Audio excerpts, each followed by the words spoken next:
Assalomu alaykum, hurmatli kuzatuvchilar. Bugun yana sizlar bilan men Bekmurod Begzo'za Aslidinovna eng ko'p savollarga javob beramiz. Ya'ni bolalar orasidagi isitma ko'tarilsa va isitma tushib ketgandagi birinchi tibbiy yordam qanaqa beriladi, o'zi nimaga bunaqa bo'ladi? Shu haqida bugun sizlar bilan keng gaplashamiz. Xo'p, har bitta isitma ko'tarilishi ham bola uchun kasallik hisoblanmaydi. Ya'ni bolada 37,5gacha isitma kuzatildi, lekin bolangiz bemalol yuryapti, yuguryapti, o'ynayapti. Bunaqa holatlarda faqatgina suv bilan isitmani tushirsa bo'ladi. Ya'ni bolaga suv miqdorini ko'proq bergan holatda isitmani tushirsa bo'ladi. Isitma tushiruvchi dorilar bu holatda qo'llanilmaydi. Agarda bolada 37,5 dan yuqori isitma 39-40 bo'ladigan bo'lsa, u holatda albatta uy sharoitida birinchi qiladigan ishingiz bolada birinchi o'rinda natsionalniy qilish. Xo'p, bu qanaqa qilinadi? Ko'p ota-onalar, ayniqsa buvijonlar xato qilishadi. Oddiy spirt bilan bolani hamma joyini yechintirib artishadi. Baraka topkurlar, spirt bu bolada moddal almashinuvni kuchaytirib, bolada isitmani birinchi ko'tarib yuboradi. Bu ko'tarilgan isitmani bola ko'tara olmaydi. Shuning uchun sudorga holatlari ko'payadi. Bunaqa holatni oldini olish uchun bolada naturalniy iliq suvga oddiy shampun yoki jidkiyimlar solib yaxshilab ko'pirtirib, shu ko'pik bilan bolani har bir tana a'zosini artish kerak. Bo'yin taglari, to'piqlari, bo'g'imlari, har bir quloqni orqalari yaxshilab artib, sochuvda o'rab qo'yamiz va bolani isitmasi tushishini kutamiz. Bu kutishda sizlar bolaga ko'proq suyuqlik beringlar.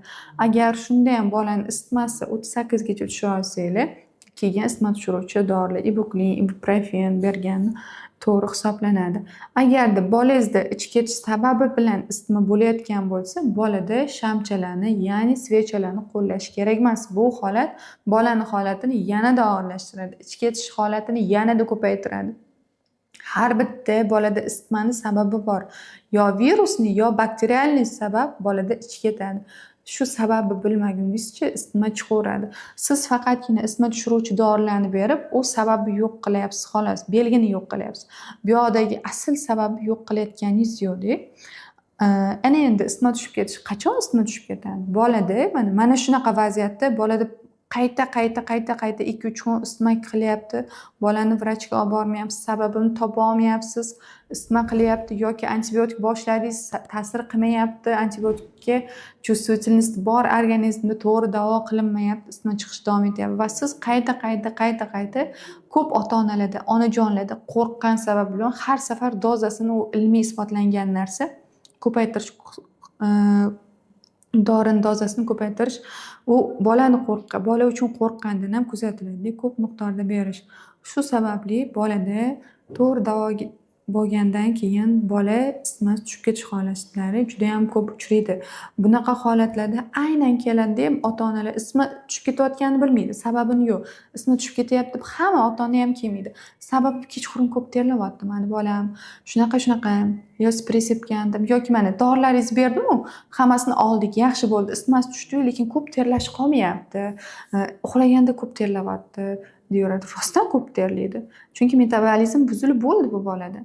Xo'p, bunaqa holatda isitmasini o'lchab ko'ring deb aytaman. Isitmasini o'lchab ko'rganda 34,2, 35,8, 35,2 shunaqa holatlarni ko'ramiz. Xo'p, bunaqa holatlarda agarda o'zingiz uyda biladigan bo'lsangiz, zudlik bilan bolani oyog'ini 35,8gacha qila olasiz. O'zingiz qilishingizni maslahat beraman. Oyog'ini tagiga issiq baklajka, grelka qo'yish, issiqroq qilib o'rash bolani tavsiya etiladi va kun davomida qancha ko'p suyuqlik bersanglar, shuncha bolaga ta'siri ko'p, yaxshi ta'sir qiladi. Agarda sizda ham farzandingiz bilan shunaqa muammolar, bolani o'sishi, rivojlanishi holatlarini bilmoqchi bo'lsangiz, keyingi videolarimizni albatta kuzatib boring. Sizlar bilan har bitta holatini bo'lishib boraman.